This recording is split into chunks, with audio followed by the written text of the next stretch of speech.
Assalamualaikum warahmatullahi wabarakatuh. Perkenalkan, nama saya Muhammad Fitrianto, NIM 1226 dari kelas Hukum Ekonomi Syariah C.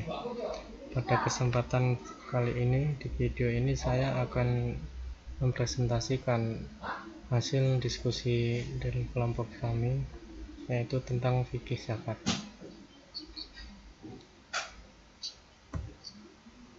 Yang pertama, saya akan membahas tentang pengertian zakat.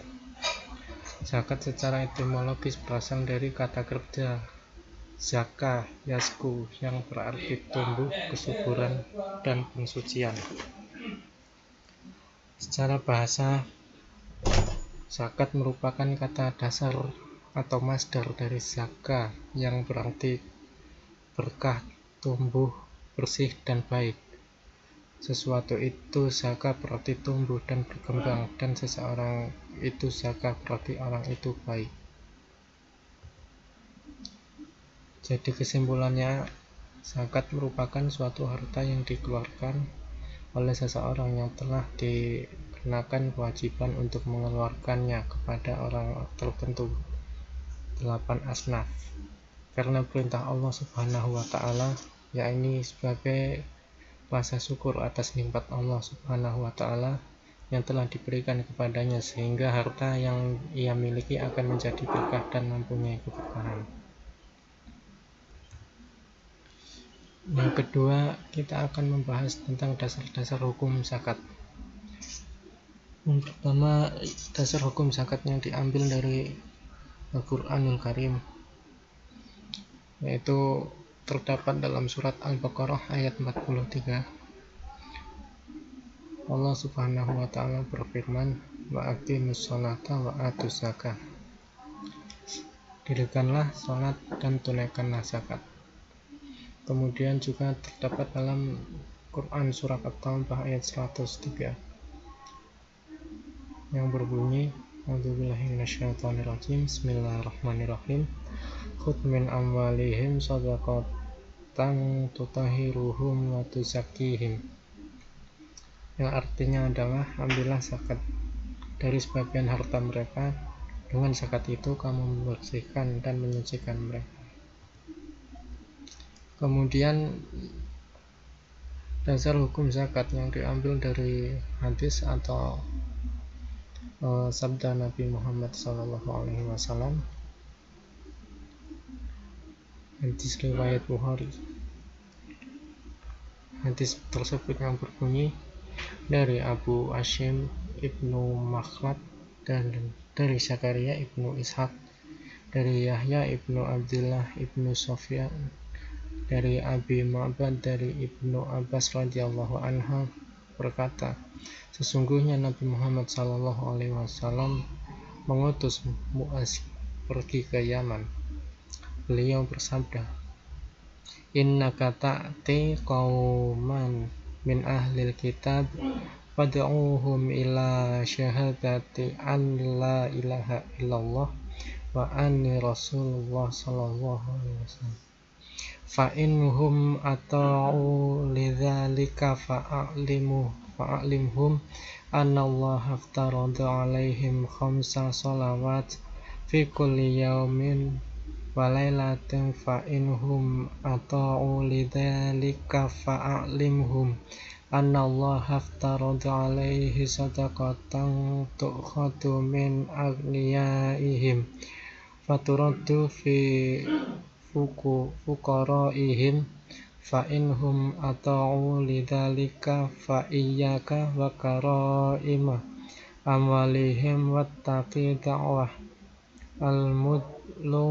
al-madlumi fa innahu laisa bainaha wa bainallahi hijab, yang artinya adalah panggillah mereka supaya mengakui bahwa tidak ada Tuhan selain Allah, dan sesungguhnya aku atau Nabi Muhammad adalah suruh Allah. Jika yang demikian mereka patuhi, terangkanlah kepada mereka sesungguhnya Allah mewajibkan kepada mereka mengerjakan sembahyang 5 kali sehari semalam, Kalau mereka taati, ajarkanlah bahwa sesungguhnya Allah memerintahkan membayar sedekah atau zakat kepada harta mereka diambil dari yang kaya kepada mereka yang miskin di antara mereka. Yang berikutnya yaitu kita akan membahas tentang syarat zakat. Syarat zakat yang pertama, syarat wajib zakat, yaitu merdeka atau tidak dalam perbudakan. Yang kedua, Islam. Yang ketiga, balik dan berakal. Yang keempat, harta yang dikeluarkan adalah harta yang wajib dizakati. Yang kelima, harta yang dizakati telah mencapai nisab atau nilai senilai dengannya. Yang keenam, harta yang dizakati adalah harta milik penuh. Yang ketujuh, kepemilikan harta telah mencapai setahun atau telah sampai jangka waktu yang mewajibkan seseorang mengeluarkan zakat, misal pada masa panen. Yang kedelapan, harta tersebut bukan merupakan harta hasil utang. Kemudian yang kedua, syarat sah zakat.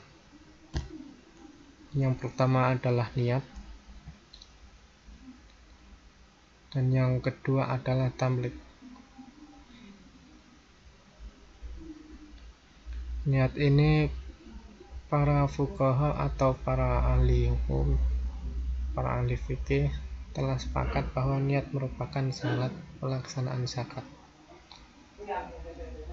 Hal ini didasarkan pada sabda Nabi Muhammad SAW yang berbunyi, pada dasarnya amalan-amalan itu didasarkan pada niat. Kemudian tamlik atau memindahkan kepemilikan harta kepada penerimanya. Tamlik menjadi syarat sahnya pelaksanaan zakat, yakni harta zakat diberikan kepada mustahik. Dengan demikian, seseorang tidak boleh memberikan makan kepada mustahik kecuali dengan jalan tamlik. Yang keempat yaitu rukun zakat. Rukun zakat ialah mengeluarkan sebagian dari nisab harta dengan melepaskan kepemilikan terhadapnya, menjadikannya sebagai milik orang fakir atau mustahik zakat dan menyerahkannya kepadanya atau harta tersebut diserahkan kepada wakilnya, yakni imam atau orang yang bertugas untuk memungut zakat. Sekian materi yang dapat saya sampaikan. Apabila ada kesalahan atau yang kurang berkenan di hati teman-teman sekalian, saya meminta maaf yang sebesar-besarnya. Wassalamualaikum warahmatullahi wabarakatuh.